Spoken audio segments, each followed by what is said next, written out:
कैसे हैं आप लोग। स्वागत है आपका इस वीडियो में।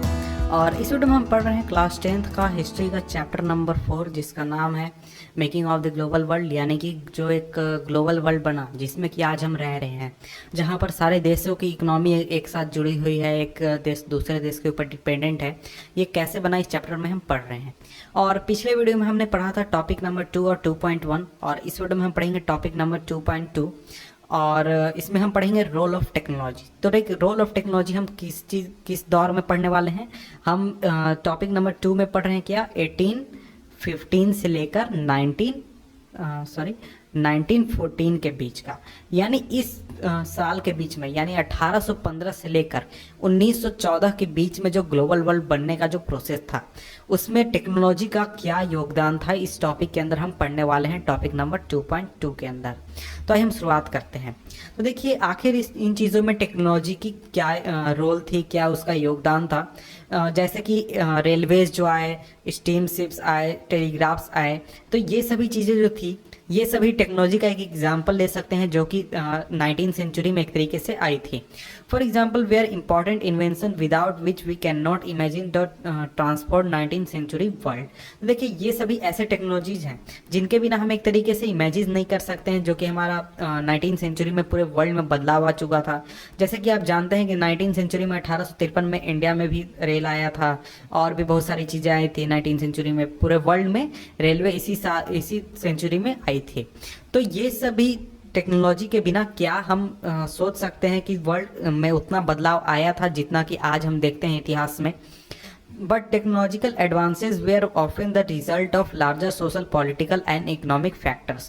For example, colonization stimulated new investment and improvement in transport. Faster railways, lighter wagons, and larger ships helped move food more cheaply and quickly from faraway farms to final market. तो देखिए, ये तो ठीक है कि technologies ने help किया, बहुत ही अच्छा काम किया, लेकिन आखिर टेक्नोलॉजीज को डेवलप क्यों किया गया। तो देखिए, जो भी टेक्नोलॉजिकल एडवांसेस किए गए वो उस समय के नीड थे। और वो नीड क्यों बनी, क्योंकि एक तरीके से सोशल दबाव था, इकोनॉमिक फैक्टर थे, वहाँ पर पॉलिटिकल फैक्टर थे। जो ब्रिटिश गवर्नमेंट थी या फिर यूरोपियन पावर्स थे, वो चाहते थे कि बहुत ही सस्ते में, बहुत ही आसानी से, बहुत ही जल्दी हमारा कोई भी प्रोडक्ट है वो अमेरिका से ब्रिटेन पहुंच जाए, या फिर फ्रांस पहुंच जाए, या फिर इंडिया से ब्रिटेन पहुंच जाए। तो इसके लिए उन्होंने ज़्यादा जोर दिया कि वो ज़्यादा तेज चलने वाले रेलों का एक तरीके से रिसर्च करें, या फिर ऐसे वैगन्स बनाए जो कि हल्के हों और ज़्यादा सामान को ढो सकें, और ज़्यादा सस्ते वो हो। तो इस तरीके से हम समझ सकते हैं कि जो भी टेक्नोलॉजी में हमने एडवांसेस किए हैं 19th सेंचुरी में, वो सभी एक तरीके से रिजल्ट हैं किन चीज़ों के, सोसाइटी के दबाव के या फिर इकोनॉमिकल फैक्टर के। यानी उनकी जिन लोगों ने इन चीज़ों को डेवलप किया था, उनकी एक तरीके से मजबूरी थी इसको उस फॉर्म में डेवलप करना। तो फॉर इसका एक दूसरा एग्जाम्पल है मीट का जो ट्रेड था उसमें। तो देखिए, ये जो कनेक्टेड प्रोसेस है, किन चीज़ों का कनेक्टेड प्रोसेस, इकोनॉमिक फैक्टर या फिर जो सोशल फैक्टर, या और जो हम टेक्नोलॉजिकल एडवांसेस, इन तीनों के बीच में जो एक तरीके का कनेक्शन है, उसको हम मीट का जो ट्रेड है उससे अच्छी तरीके से समझ सकते हैं। 1870 तक, यानी 1870 तक जो मीट का ट्रेड होता था, उसमें एनिमल्स को ट्रेड किया जाता था। यानी एनिमल्स जहाँ भी पहुँचाना है तो वहाँ जिंदा एनिमल्स को पहुँचाया जाता था, जैसे कि अमेरिका से यूरोप तक, या फिर न्यूजीलैंड से यूरोप तक, या फिर आपका ऑस्ट्रेलिया से यूरोप तक, और फिर वहाँ पर उन जानवरों को काट कर उनके मांस को बेचा जाता था। लेकिन अगर शिप में अगर भेज रहे हैं तो एक शिप में बहुत ही ज़्यादा जगह जिंदा एनिमल स्पेस ग्रहण करते थे, और बहुत ही एक तरीके से प्रॉब्लम थी। इसके अलावा बहुत सारे एनिमल्स मारे भी जाते थे, वो बीमार पड़ जाते थे, या फिर उनका वजन कम हो जाता था, या फिर मीट बनाने के लिए या फिर खाने के लिए वो एक तरीके से अनफिट हो जाते थे। तो इस तरीके से जो मीट का जो बिजनेस था वो एक तरीके से एक्सपेंसिव बिजनेस था, और वो एक तरीके से लग्जरी फूड आइटम था, जो कि यूरोपियन पुअर जो था, यूरोप का एक गरीब व्यक्ति एक तरीके से खा नहीं सकता था। तो इस वजह से, क्योंकि हाई प्राइसेस थे मीट के, तो इस वजह से उसका डिमांड भी बहुत ही कम था और प्रोडक्शन भी उसका बहुत ही कम था, जब तक एक नया टेक्नोलॉजी नहीं आया। और वो क्या था, वो था रेफ्रिजरेटेड शिप। तो देखिए, रेफ्रिजरेटेड शिप की वजह से बहुत ही आसानी से जो ट्रांसपोर्ट था मीट का, वो बहुत ही आसानी से अब होने लगा बहुत ही लंबी दूरी पर। तो रेफ्रिजरेटेड शिप आने की वजह से क्या हुआ, तो देखिए रेफ्रिजरेटेड शिप जब आ गया तो इस वजह से एनिमल्स को अब वहीं पर स्लॉटर किया जाता था जहां पर उन्हें खरीदा जाता था। फॉर एग्जांपल अमेरिका से अगर यूरोप भेजना है एनिमल्स को, एनिमल्स के मीट को, तो स्लॉटर उन्हें अमेरिका में ही कर दिया जाता था और वहां से उनके मीट को पैक करके फिर भेज दिया जाता था। फॉर एग्जांपल ऑस्ट्रेलिया की हम बात करें, न्यूजीलैंड की बात कर लें, मतलब स्टार्टिंग पॉइंट पर ही अब मीट को काट करके जितने भी वेस्ट मटेरियल थे उन्हें अलग कर दिया जाता था और केवल मीट को एक्सपोर्ट कर दिया जाता था और उनको फ्रोजन मीट के रूप में एक्सपोर्ट कर दिया जाता था। तो इस वजह से जो शिपिंग कॉस्ट था वो भी काफ़ी कम हो गया और जो मीट प्राइस था यूरोप में वो भी बहुत ही कम हो गया। तो इस वजह से यूरोप में रहने वाला अगर कोई गरीब व्यक्ति था वो बहुत ही आसानी से मीट को कंज्यूम कर सकता था और इस वजह से उसका जो डाइट था यानी उसका भोजन जो था वो एक तरीके से काफ़ी वेरिड हो चुका था। वो अब अलग अलग तरह के फूड आइटम को खा सकता था और पहले वो जनरली ब्रेड और पोटैटोज को यूज़ करता था भोजन के लिए, लेकिन अब वो आसानी से मीट को भी अपने भोजन में ऐड कर सकता था क्योंकि मीट अब सस्ता हो चुका था टेक्नोलॉजिकल एडवांसेस की वजह से। इसके अलावा बटर और एग्स का भी यही हाल था और इस वजह से एक तरीके से हम कह सकते हैं कि मीट के सस्ता होने की वजह से यूरोप में जो सोशल कंडीशन था या फिर लिविंग कंडीशन वो काफ़ी अच्छा हो गया और इस वजह से सोसाइटी में काफ़ी पीस आया और जो इम्पीरियलिज्म था यानी जो इम्पीरियल चीज़ जो थी उसको काफ़ी सपोर्ट मिला यूरोप में, यूरोप की जनता की तरफ से अपनी सरकारों को कि आप जो कर रहे हैं दूसरे देशों को आपने कब्जा करके रखा हुआ है वो बहुत ही अच्छा है। इसके बाद टॉपिक नंबर 2.3 हम पढ़ते हैं। टॉपिक नंबर 2.3 है लेट 19th सेंचुरी कॉलोनियलिज्म, यानी जो 19th सेंचुरी का जो अंत का समय था उस समय में कॉलोनियलिज्म जो था वो किस तरीके से हुआ, इस चीज़ को हम यहाँ पर पढ़ने वाले हैं। Trade flourished and market expanded in the late 19th century, but this was not only a period of expanding trade and increased prosperity. It is important to realize that there was a darker side of this process in many parts of the world. The expansion of trade and closer relationship with the world economy also meant a loss of freedoms and livelihoods. Late 19th century European conquest produced many painful economic, social and ecological changes through which the colonized society were brought into the world economy. तो देखिए यहाँ पर हमने देखा कि जो late 19th century था उसमें ट्रेड जो है वो काफ़ी फ्लरिश हुआ था, काफ़ी फला फूला था और मार्केट भी काफ़ी ज़्यादा एक्सपेंड हुए थे। लेकिन ऐसा नहीं था कि एक्सपेंडिंग ट्रेड और जो इंक्रीज प्रोस्पेरिटी बढ़ी थी केवल यही एक चीज़ हुआ था। और इसके अलावा एक चीज़ हमें ध्यान रखनी चाहिए कि इस पूरे प्रोसेस का एक काला साइड भी था, काला पन्ना भी था, यानी कि उसका एक दूसरा पक्ष भी था जिसमें कि बहुत सारे पार्ट्स जो थे वर्ल्ड के उनको एक तरीके से उनका फ्रीडम चला गया था या फिर लाइवलीहुड चला गया था इस ट्रेड के एक्सपेंशन की वजह से या फिर वर्ल्ड इकोनॉमी के साथ क्लोजर रिलेशनशिप की वजह से। तो लेट 19th सेंचुरी में जो यूरोपियन कंक्वेस्ट थे उन्होंने बहुत सारे पेनफुल इकोनॉमिकल, सोशल और इकोलॉजिकल चेंजेस लाए थे वर्ल्ड में वैसे जगहों पर जहाँ जिनको उन्होंने कॉलोनाइज किया था। और इन सभी चीज़ों से गुजर कर ये सभी देश जो थे या फिर ये सभी सोसाइटी जो थी वो वर्ल्ड इकोनॉमी में पहुंची थी। इसके बाद आगे देखते हैं। तो यहाँ पर देखिए सिंपली आपसे कहा जा रहा है कि आप अगर अफ्रीका का मैप देखेंगे तो वहाँ पर आप देखेंगे कि कुछ जो कंट्रीज़ हैं उनके बॉर्डर को एक तरीके से स्ट्रेट लाइन में बांटा गया है और जैसा लगेगा कि आप उन कंट्रीज़ का जो बॉर्डर है वो एक तरीके से स्केल का यूज़ करके यानी जो रूलर होता है उसका यूज़ करके बनाया गया है।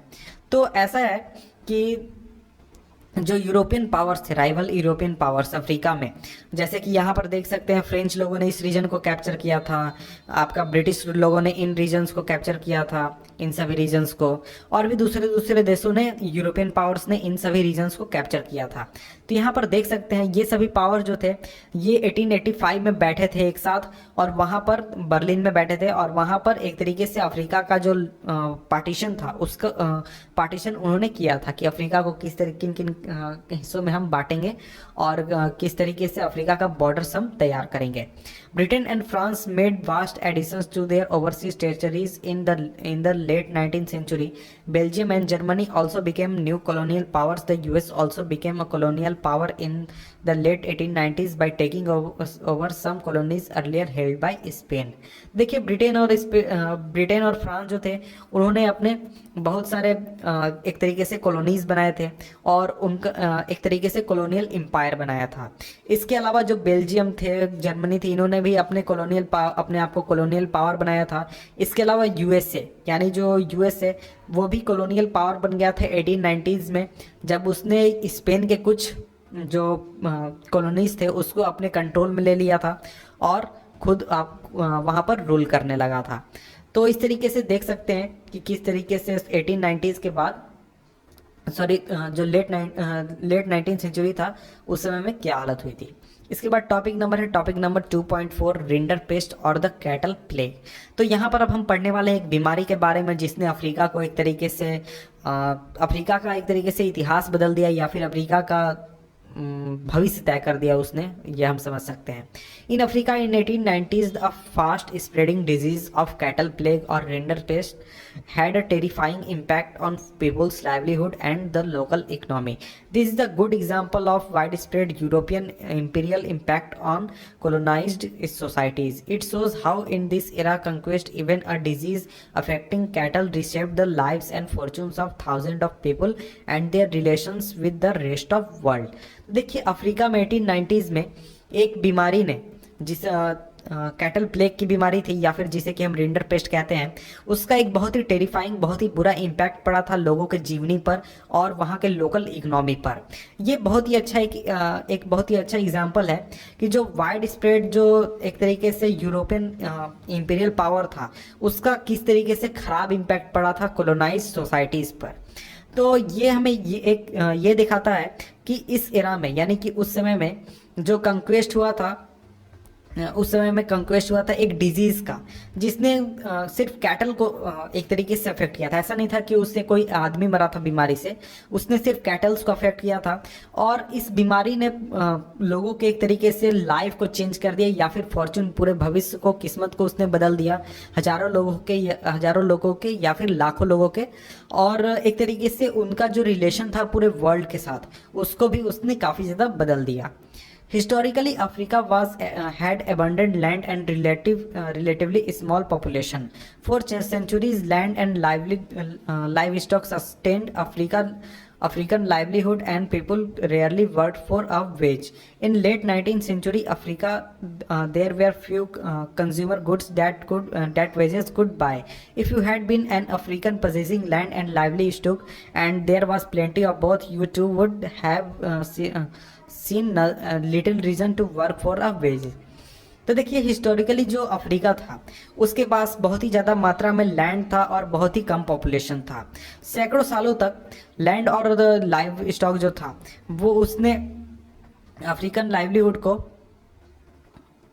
एक तरीके से बरकरार रखा था और इस वजह से लोग जो थे वो रेयरली पैसों के लिए काम करते थे या फिर किसी सैलरी के लिए काम करते थे। जब लेट 19th सेंचुरी आया तब अफ्रीका में शायद ही कुछ ऐसा होगा जिसको कि वहाँ के लोग खरीदना पसंद करते थे पैसों से। और अगर आप अफ्रीकन होते और आपके पास लैंड होता और वहाँ पर कुछ जानवर होते या फिर लाइव स्टॉक कुछ होता तो आपको वेज के लिए एक तरीके से काम करने का कोई ज़रूरी नहीं था, कोई रीज़न नहीं था। और ये बात सच है कि वहाँ पर इन चीज़ों की मात्रा जो थी वो ऐसे भी भरपूर थी, बहुत ही ज़्यादा मात्रा में ये अवेलेबल थे।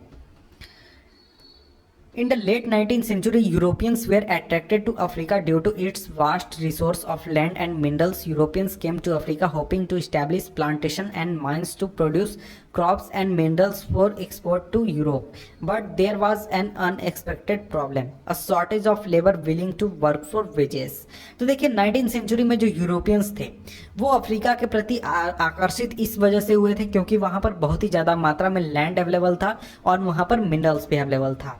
तो यूरोपियंस अफ्रीका आए थे और उन्होंने सोचा था कि हम जब अफ्रीका जाएंगे तो वहाँ पर हम प्लांटेशंस स्थापित करेंगे और वहाँ पर माइंस को स्थापित करेंगे और वहाँ पर हम क्रॉप्स को पैदा क्या करेंगे, मिनरल्स निकालेंगे जिन्हें कि हम यूरोप में एक्सपोर्ट करेंगे।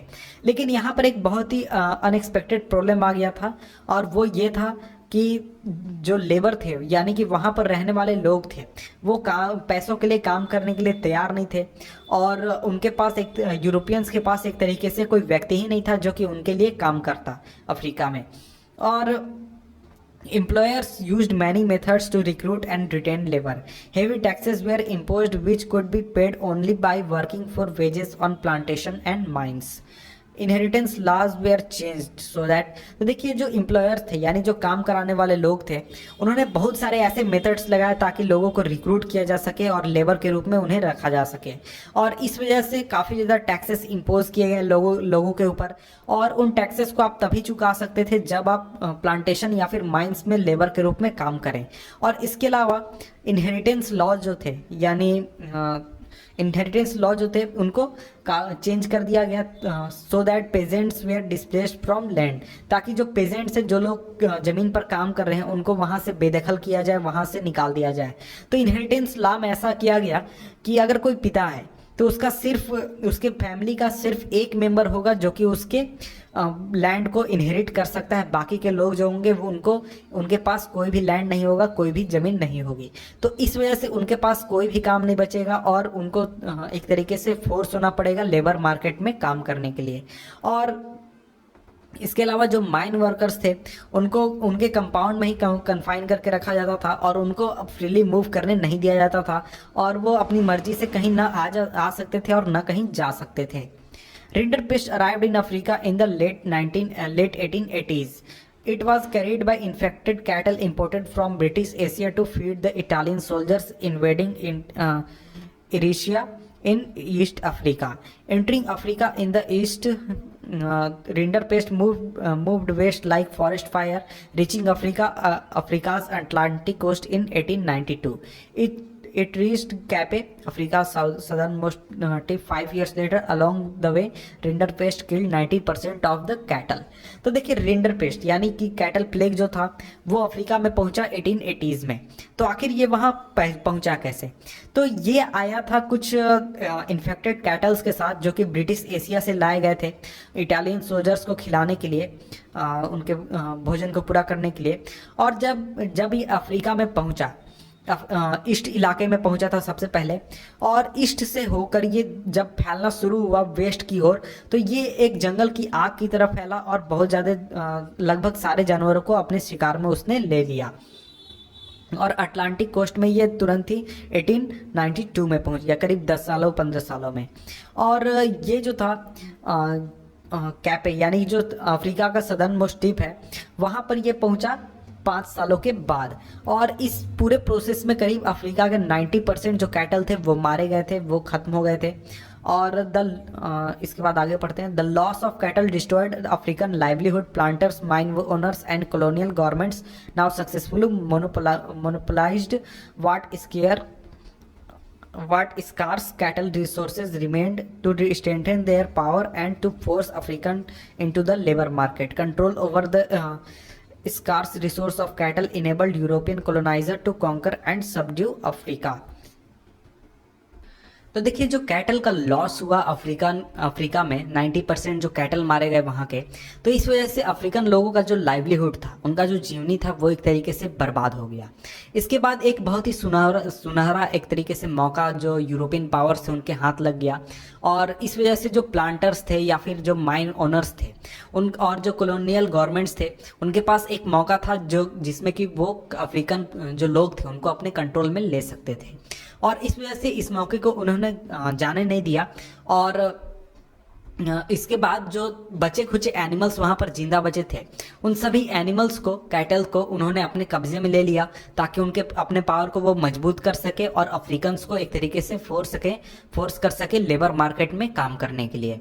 और इस वजह से जो कंट्रोल क्या कहते हैं, बचे कुछ जानवरों के ऊपर जो कंट्रोल किया ब्रिटिश गवर्नमेंट ने या फिर जो यूरोपियन पावर थे उन्होंने, तो इस वजह से जो यूरोपियन कॉलोनाइजर्स थे वो बहुत ही आसानी से वो अफ्रीका को कॉन्कर करने पाए, अपने कंट्रोल में लेने पाए। और इसके बाद similar stories can be told about the impact of western conquest on the other part of 19th century world. तो इसी तरीके की कहानी हम दूसरे इलाकों में भी पढ़ सकते हैं। तो देखिए इसके बाद हम पढ़ेंगे topic number 2.4। Topic number 2.4 mistake है यहाँ पर एनसीईआरटी बुक में, एक ही टॉपिक को 2 बार दे दिया गया है। तो 2.4 यहाँ पर 2.5 होना चाहिए था। इसको पढ़ेंगे हम नेक्स्ट वीडियो में। तो मिलते हैं आपसे हम नेक्स्ट वीडियो में, तब तक के लिए गुड बाय।